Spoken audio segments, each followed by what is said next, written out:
Hello everyone, स्वागत है आप सभी का। तो हम एनसीईआरटी की किताब कक्षा छठवीं चैप्टर 4 पढ़ेंगे आज, मानचित्र।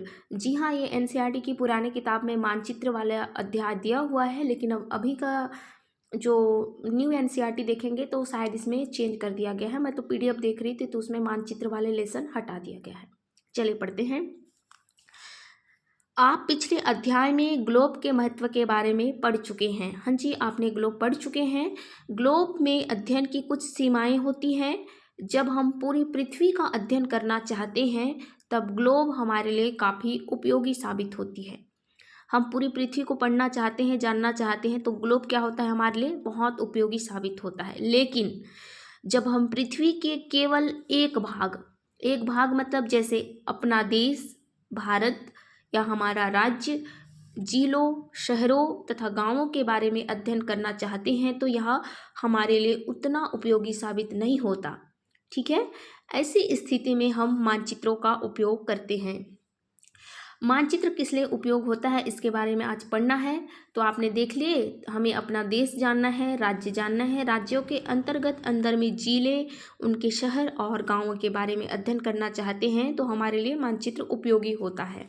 अब देखते हैं, मानचित्र पृथ्वी की सतह या इसके एक भाग का पैमाने के माध्यम से चपटी सतह पर खींचा गया चित्र है।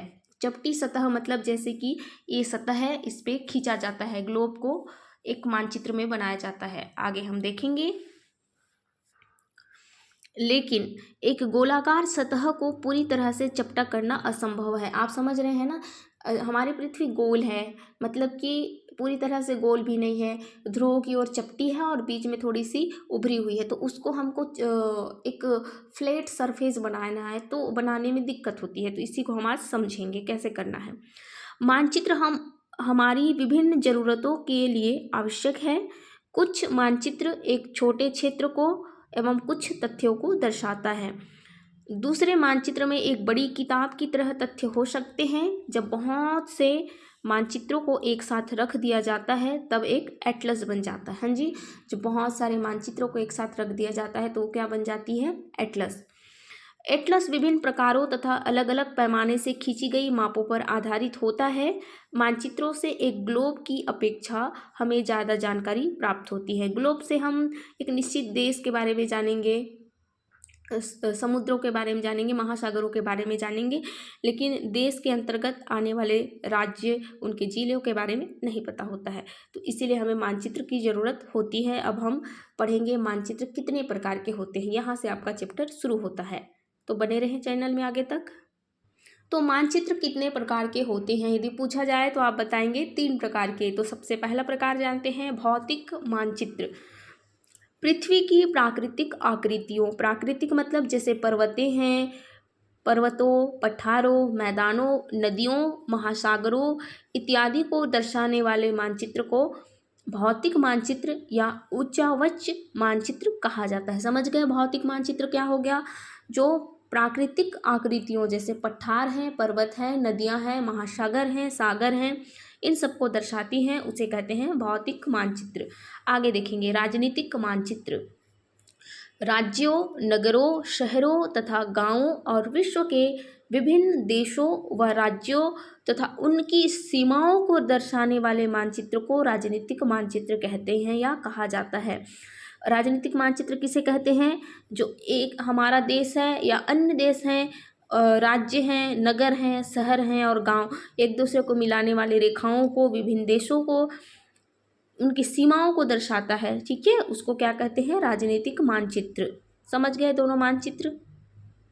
आगे देखेंगे, एक होता है थीमेटिक मानचित्र, 3rd नंबर डालेंगे आप लोग।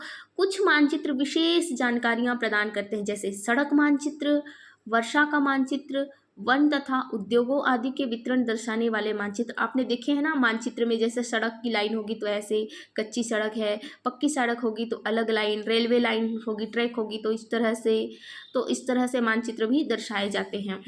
वन होगा तो वन के लिए अलग से दिखाया जाएगा, ऐसे करके, ऐसे ऐसे, है ना।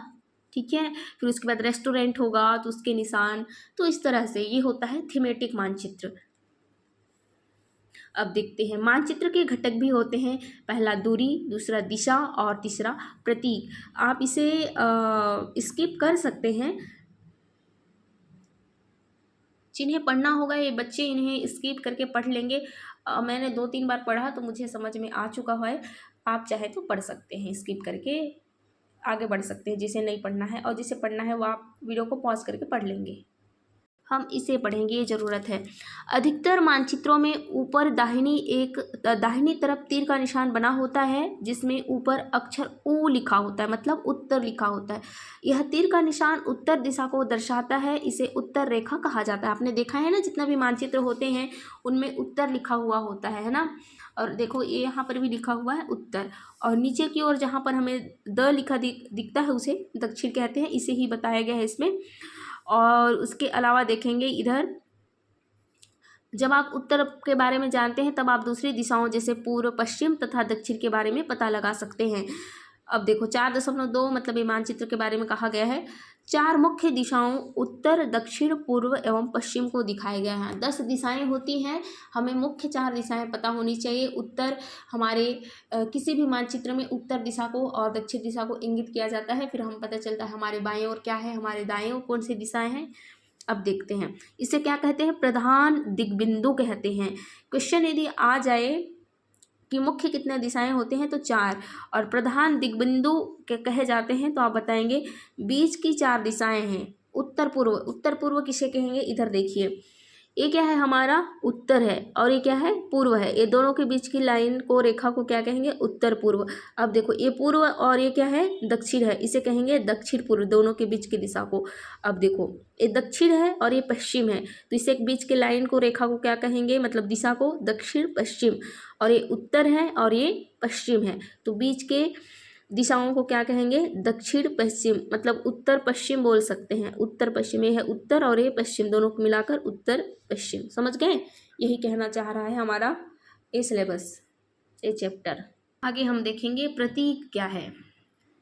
ये दिक्सूचक के बारे में बताया गया है, दिशा के बारे में, मतलब हमारी जो दिक्सूचक यंत्र होता है दिशा नापने वाला, वो हमेशा उत्तर दक्षिण दिशा को ही दर्शाता है। अब देखेंगे प्रतीक, यह किसी भी मानचित्र का तीसरा प्रमुख घटक है। किसी भी मानचित्र पर वास्तविक आकार एवं प्रकार में विभिन्न आकृतियों जैसे भवनों, सड़कों, पुलों, वृक्षों, रेल की पटरियों या कुएं को दिखाना संभव नहीं होता। वास्तविक में हम नहीं दिखा सकते ना, उस जितना बड़ा है, उस जैसे कुआं बहुत बड़ा है, नदी जितनी बड़ी है, उसको हम मानचित्र में नहीं दिखा सकते, उसको छोटे रूप में दिखाया जाता है। इसलिए वे निश्चित अक्षरों, छायाओं, रंगों, चित्रों तथा रेखाओं का उपयोग करके दर्शाए जाते हैं। ये प्रतीक कम स्थान में अधिक जानकारी प्रदान करते हैं। इन प्रतीकों के इस्तेमाल के द्वारा मानचित्र को आसानी से खींचा जा सकता है तथा इनका अध्ययन करना आसान होता है।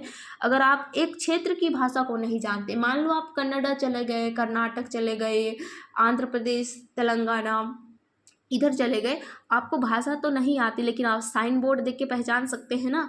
इस चीज़ के लिए हमें इन चिन्हों को बनाया जाता है। जैसे कि ये है हमारी रेलवे लाइन, ये होगी बड़ी लाइन, ये होगा मीटर लाइन, और ये है रेलवे स्टेशन। ठीक है, ये पक्की सड़क है और ये कच्ची सड़क है, पगडंडी जैसे है। और ये है अंतर्राष्ट्रीय, ये है राज्य, और ये है जिला। समझ गए, ये नदियों के लिए होते हैं, ये कुओं के लिए होते हैं, ये तालाब, ये नहर जिसमें ऐसे बनाया जाता है ना, इसके ऊपर बांध रखने के लिए बांध, ये है पुल, आपने देखे होंगे। ये मंदिर है, ये मस्जिद है, एक गिरजाघर है, मतलब ये मंदिर है, ये गिरजाघर है, मैं भूल गई थी बताने के लिए। ये मंदिर और ये है गिरजाघर, ये है मस्जिद, और ये है आपकी छतरी, मतलब जो बौद्ध धर्मों में बनाए जाते हैं वो सब। ठीक है, अब देखो ये पोस्ट ऑफिस के लिए पीओ लिखा जाता है, और पीटीओ मतलब पोस्ट एवं टेलीग्राफ ऑफिस, और ये है पुलिस स्टेशन। और ये है बस्ती, छोटी छोटी बस्तियाँ, ये है कब्रिस्तान, और ये पेड़ हैं और ये घास है, कुछ इस तरह से बनाए जाते हैं। अब चलिए हम प्रतीक के बारे में जानेंगे। प्रतीक क्या होते हैं इसके अंतर्गत। विभिन्न रंगों का उपयोग भी इसी उद्देश्य से किया जाता है। उदाहरण के लिए सामान्यतः नीले रंग का इस्तेमाल क्यों किया जाता है, जलाशयों को दिखाने के लिए, पानी को दिखाने के लिए।